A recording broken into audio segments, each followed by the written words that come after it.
Hi everyone, Sean Gilliam here with Location Real Estate. Welcome to another episode of my home buyers tutorial. This is going to cover the first and most essential step of buying a home, and that is working with lenders. In this part, you are going to be exploring whether or not you can afford a home and how much home you can afford, and what are the important steps to arriving at which lender to work with, and how will things look moving forward. So I'm going to cover that in this episode, so stay tuned. All right, let's continue. If you're watching this, you're either one of my clients or you happen across this video because you're curious about the home buying process. Well, this is one of the most important, essential upfront steps, and that is finding a lender, consulting with that lender, and finding out whether or not it's a good time for you to purchase a home.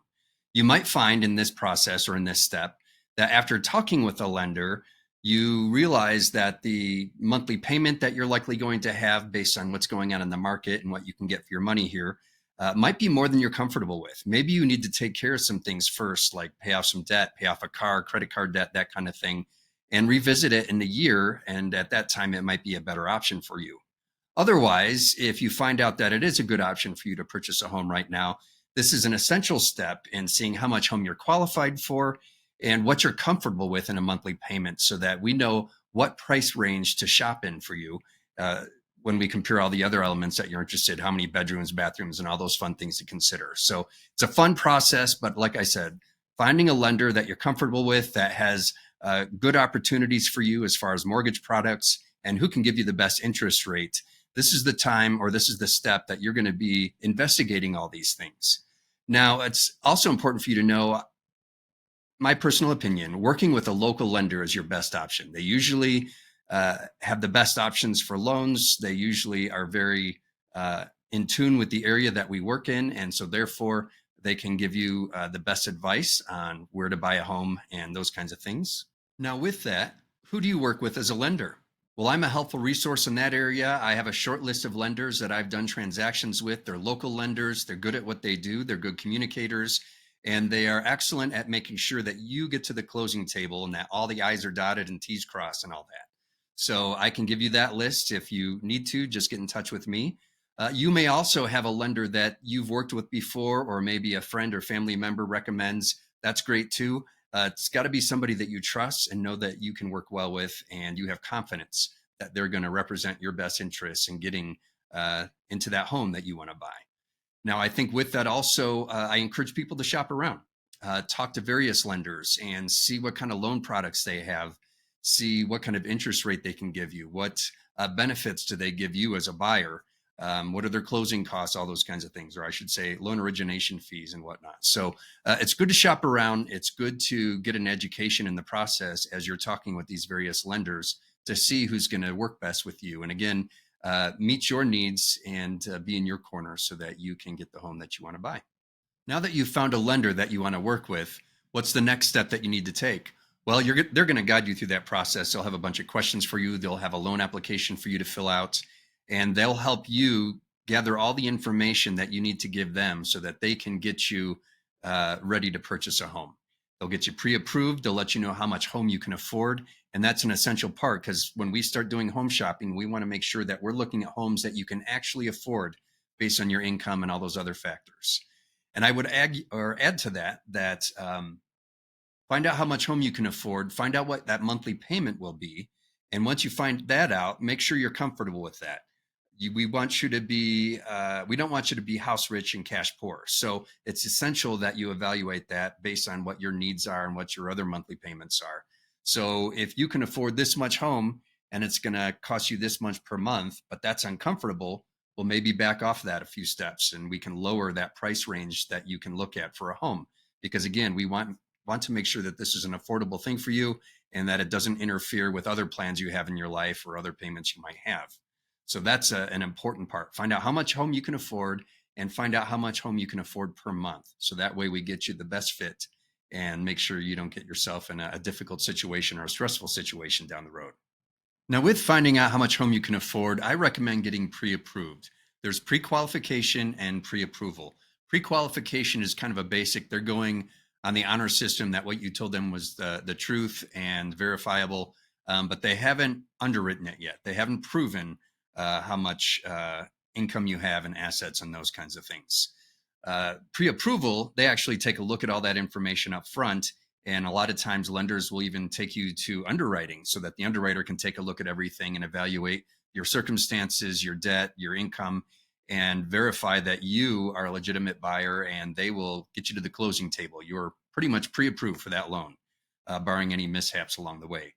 So I highly recommend that, because that will make you look strong to prospective sellers out there, because there still are cash buyers out there, but a lot of sellers would rather go with a strong finance buyer just because they know they're eager to get to the table and they got a strong lender behind them and they're pre-approved. So their financing has been underwritten, as I mentioned, and it's almost as if it is a cash offer. So I highly recommend that. That's an important step in this process, because you want to put your best foot forward when we're writing offers out there to prospective sellers.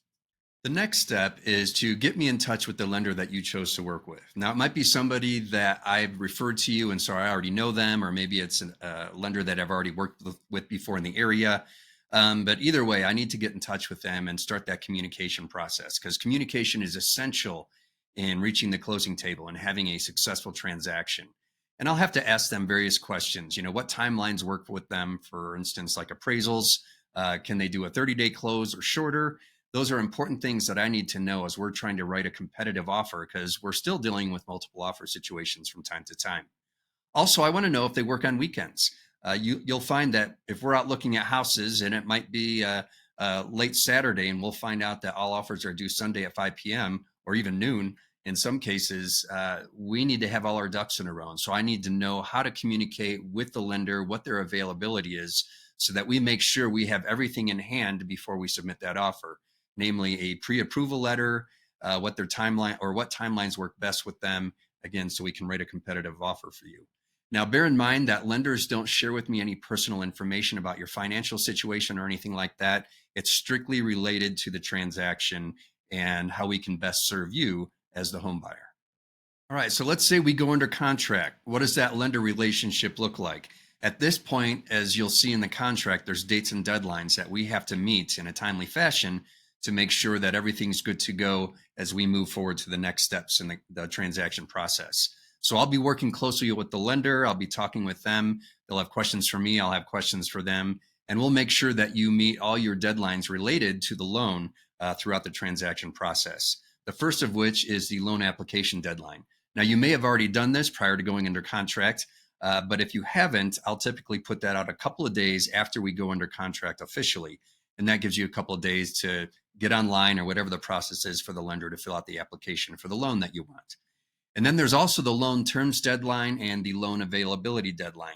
And I'll go more in depth with those in just a couple of minutes.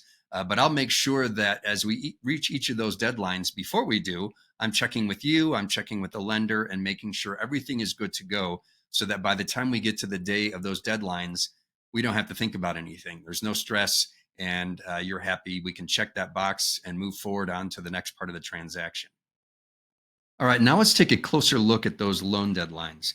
And you can see the dates and deadlines chart. This is a reference to the actual contract that we will submit as an offer to a prospective seller. Section 3 of the contract, and there's dates and deadlines for all aspects of the transaction. And there's a corresponding subsection here, as you see this reference here. So if you want more information about each of these deadlines, you can read that subsection paragraph, and it will explain to you your rights and responsibilities and other detailed information that will be helpful to you. So it's a good reference for you. Let's go ahead and take a look here. Here's your loan deadlines. As already mentioned, that new loan application deadline, the new loan terms deadline, and the new loan availability deadline. And these are all explained in subsection 5. So we'll go ahead and scroll down to that. Before I get to that, though, I do want to point out in section 4, this is the financing terms right here. The purchase price will be something that you and I will discuss, and we'll figure out what works best for the seller, and we'll put that amount there. The earnest money will be subjective to each property and what the seller requires. That, by the way, is money that you have to be able to write a personal check for. So you have to have that in your bank account and be willing to, or be able to write that check a few days after closing and let that reside in the title company, or it could be a real estate brokerage, depending on how they handle things. But that's money you need to have up front. That could be, usually it's about 1% of the purchase price of the home, just as a reference for you. And then the new loan amount, that's something that will be in the pre-approval letter. I'll talk with the lender and make sure that all these numbers square up with what they have in their books. And then that'll show us the total purchase price and then also the cash at closing. And so make sure that you're comfortable with those numbers. That's a conversation you should have had already up front with the lender, and they've given you that loan estimate so you know what's going on. And then I'll scroll down here to section 5, and we'll talk about those loan deadlines. So the first one is pretty straightforward. It's that new loan application deadline. So you may have already completed a new loan application prior to writing an offer, but in some cases, maybe you didn't have the time to or haven't gotten to that yet. So I usually put that out a couple of days after we go under contract. And I'll read the paragraph to you. If buyer is to pay all or part of the purchase price by obtaining one or more new loans, or if an existing loan is not to be released at closing, the buyer, if required by such lender, must make an application verifiable by such lender on or before the new loan application deadline and exercise reasonable efforts to obtain such loan or approval. So basically, it's saying be on time, fill out the loan application, and if they're asking you for documents, those kinds of things, make sure that you put reasonable efforts to get them everything that they need so that they can evaluate your situation and assess whether or not you're ultimately approved for that loan.